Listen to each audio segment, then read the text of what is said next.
بسم الله الرحمن الرحيم ولا تحسبن الذين قتلوا في سبيل الله أمواتا بل أحياء عند ربهم يرزقون فرحين بما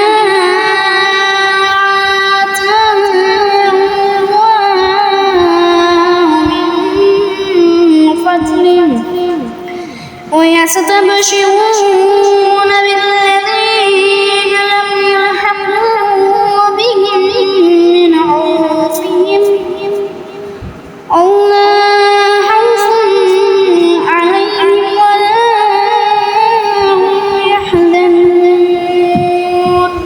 और जो लोग राय खुदा में मारे गए हैं कतन उन्हें मुर्दा न समझो, बल्कि वो जिंदा हैं, अपने रब के पास से रिज़्क़ पा रहे हैं।